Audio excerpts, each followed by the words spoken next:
Hello everyone and welcome back to grave secret stories, जहां मैं आप लोगों को रियल हॉरर स्टोरी सुनाता हूं।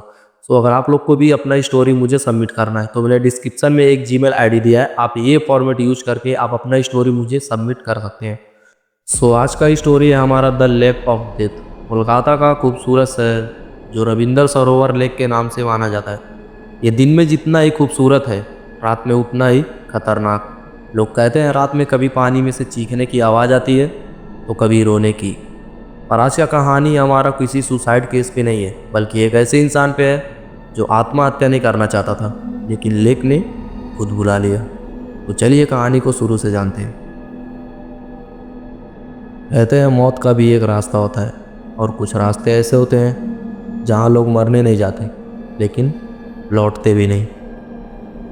कोलकाता का रविंदर सरोवर लेक, लोग इसे प्यार से लंग्स ऑफ कोलकाता कहते हैं, पर रात को ये शहर का सबसे गहरा जख्म बन जाता है।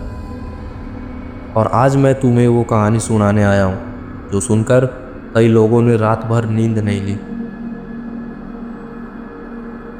ये कहानी किसी फिल्म की तरह नहीं है, ये कहानी सच्ची है, डॉक्यूमेंट रिपोर्ट, और हर इंसान की याद जिसने रात को अंधेरे में इस लेक के पास आखिरी सांस ली। रविंदर सरोवर को कोलकाता के एक खूबसूरत जगह माना जाता है। सुबह जॉगर आते हैं, कपल्स आते हैं, बच्चे खेलते हैं। रात में इस लेक का पूरा रंग बदल जाता है। सैकड़ों रिपोर्ट हुई हैं। रात को पानी से किसी की रोने की आवाज़ आती है तो कभी चीखे, कभी किसी को लगता है जैसे पानी के अंदर कोई खींच रहा हो, और कई लोगों ने काली धुंधली परछाई तैरती हुई देखी है, जैसे कोई भीतर से देख रहा हो। सबसे ज़्यादा दर्दनाक है यहाँ होने वाली सुसाइड केस। कोलकाता पुलिस के रिकॉर्ड में ये जगह कई बार सुसाइड पॉइंट के रूप में दर्ज रही है। लेकिन आज की कहानी किसी सुसाइड केस की नहीं है। आज की कहानी एक ऐसे इंसान की जो आत्महत्या नहीं करना चाहता था, लेकिन लेक ने उसे खुद बुला लिया। इस कहानी का मेन कैरेक्टर है अरिजीत, 27 साल का नॉर्मल मिडिल क्लास का लड़का, आईटी जॉब करता था, पेरेंट्स के साथ लेक गार्डन में रहता था। अरिजीत इंट्रोवर्ट था, लेकिन एक चीज़ उसे सबसे ज़्यादा पसंद थी, रात में अकेले वॉल करना। ये उसकी थेरेपी थी। कहता था दिन भर की टेंशन लेक के पास जाते ही खत्म हो जाती है। उसे नहीं पता था कुछ जगह इंसान की टेंशन नहीं लेती, उसकी आत्मा ले लेती है। एक दिन अक्टूबर का महीना था। दुर्गा पूजा के बाद की हल्की थकान हवा में थी।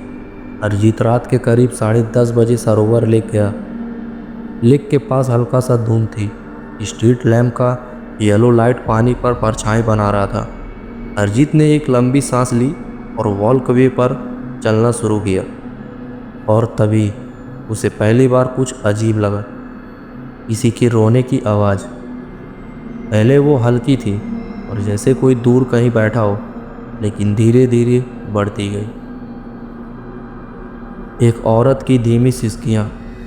पहले अरिजीत को लगा कोई खाली पार्क में बैठा होगा, लेकिन जब उसने मोबाइल की फ्लैशलाइट जलाकर देखा, आसपास कोई नहीं था। रोने की आवाज़ लेक के अंदर से आ रही थी। वो डर गया, लेकिन क्यूरियोसिटी स्ट्रांग थी। उसने पानी की तरफ झुककर देखा, और पहली बार उसने लेक की काली सतह पर एक धुंधली सी परछाई देखी, किसी लड़की की। लंबे बाल, पानी में तैरती हुई, जैसे नीचे कोई डूबा हुआ हो, लेकिन सर ऊपर लेक की सतह के बिल्कुल पास। और तभी वो परछाई गायब हो गई, बिना किसी रिपल के, जैसे कभी थी ही नहीं। अरिजीत वहाँ से भागा नहीं, बस जम गया। कुछ लोग डर से भागते हैं, कुछ डर को समझने की कोशिश करते हैं। अरिजीत दूसरा वाला था। अगली रात वो फिर लेक गया। क्यों? ये सवाल उसके दोस्त भी पूछते थे, लेकिन अरिजीत खुद भी नहीं समझ पा रहा था कि उसे लेक क्यों खींच रहा है। उस रात कुछ और भी अजीब हुआ। जैसे ही वो पानी के पास गया, उसे किसी ने उसके पीठ पीछे फुसफुसा कर कहा, आ सोना, आ सोना, बंगाली में, आओ। अरिजीत पलटते ही फ्रीज हो गया। कोई नहीं था, सिर्फ ठंडी हवा और लेक के पानी में हल्की लहरें। लेकिन सबसे खतरनाक बात ये नहीं थी, फुसफुसाहट सिर्फ हवा में नहीं थी, वो अरिजीत के दिमाग के अंदर तक गूंजी थी, जैसे लेक उसे बुला रही हो। तीसरी रात 11:15 पर आसमान बादलों से भरा हुआ था। बारिश नहीं, लेकिन किसी भी वक्त शुरू हो सकती थी। अरिजीत ने सोचा आज ज़्यादा अंदर नहीं जाऊंगा, लेकिन जैसे ही वो वॉल पर पहुंचा, उसे मिट्टी में गीले फुटप्रिंट्स दिखे, छोटी छोटी नंगे पैरों के निशान जो लेक की तरफ से आते हुए दिखाई दे रहे थे। चौंकाने वाली बात ये थी कि फुटप्रिंट लेक के अंदर से शुरू होती थी, जैसे कोई पानी से बाहर आया हो और सीधे वॉलवे पर चल रहा हो। अरिजीत ने फ्लैश लाइट उठाकर निशानों पर पीछा किया। फुटप्रिंट्स कुछ देर तक जाकर अचानक गायब हो गए, ऐसे जैसे हवा में उठाकर चला गया हो। और तभी पीछे से वही आवाज़, आओ सोना। इस बार रोने की आवाज़ भी थी, बहुत पास से। अरिजीत ने पलट कर देखा, कोई नहीं। उस रात अरिजीत को नींद नहीं आई। सुबह 4 बजे के करीब वो सोया और तभी उसने पहला सपना देखा। एक लड़की जो लेक के बीच में खड़ी थी। उसके बाल भीगे हुए थे, चेहरा पूरा पानी में डूबा हुआ था, लेकिन आंखें लाल। वो लेक के बीच में हाथ बढ़ाकर कह रही थी, तुम्हें चाहे सो, मुझे तुम्हें चाहिए, आओ। अरिजीत अपने से चिल्लाकर उठा। उसका पूरा शरीर पसीने से भीगा हुआ था। कमरा ठंडा था, लेकिन उसे लगा जैसे लेक के पानी में उसे जकड़ रखा हो। डरने के बावजूद अरिजीत लेक जाना बंद नहीं कर पाया। उसके दोस्त कहने लगे कि वो बदल रहा है। उसकी आंखों के नीचे काले निशान थे। उसे रात में किसी के बुलाने की आवाज़ आती थी। वो कहता था लेक में कोई और है, कोई जो बहुत दर्द में है। उसके पेरेंट्स ने थेरेपिस्ट को दिखाने की बात की, लेकिन अरिजीत ने मना कर दिया। लेक उसका जुनून बन चुका था, या फिर कहें लेक उसे अपनी तरफ खींच रहा था। इसी बीच एक सिक्योरिटी गार्ड ने भी कुछ अजीब देखा। उस नाइट गार्ड ने बता दिया था, रात को लगभग 1 बजे मैंने लेक के बीच में किसी को खड़े देखा था। लड़की लग रही थी, लेकिन जब टॉर्च मारी तो पानी में कोई नहीं था। ये वही रात थी जब अरिजीत वहाँ गया था। गार्ड ने अरिजीत को भी देखा था। वो अकेला धीमे धीमे लेक के अंदर की तरफ बढ़ता रहा था, जैसे कोई उसे भीतर बुला रहा। अब आता है इस कहानी का सबसे डरावना हिस्सा। 2 नवंबर की रात कोलकाता की हवा बेहद नमी थी। लगातार 3 दिनों में हल्की बारिश हो रही थी।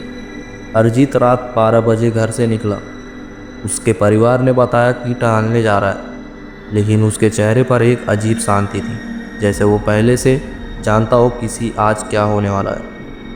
उसका मोबाइल लास्ट टाइम टॉवर ने 12:27 पर ट्रैक किया, रविंद्र सरोवर लेक के पास। उस रात लेक के बिल्कुल शांत थी। स्ट्रीट लाइट का रिफ्लेक्शन टूटकर पानी पर चमक रहा था।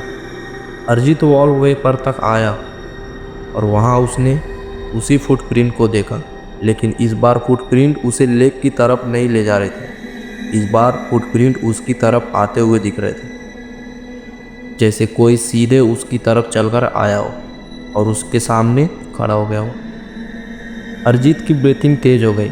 उसके फ्लैश लाइट निकली और पानी की तरफ रोशनी डाली, और पानी के बीच एक चेहरा तैर रहा था। वही लड़की, लंबे भीगे बाल, चेहरा सफ़ेद और आंखें खून जैसी लाल। वो इस बार चिल्लाई नहीं, रोई नहीं, बस प्यारी सी मुस्कान दी, एक डरावनी मुस्कान, और कहा, तुम्ही इसीचो, आमियो खाए चिल्लाम, तुम आ ही गए, मैं इंतज़ार कर रही थी। अरिजीत की आंखें फैल गई।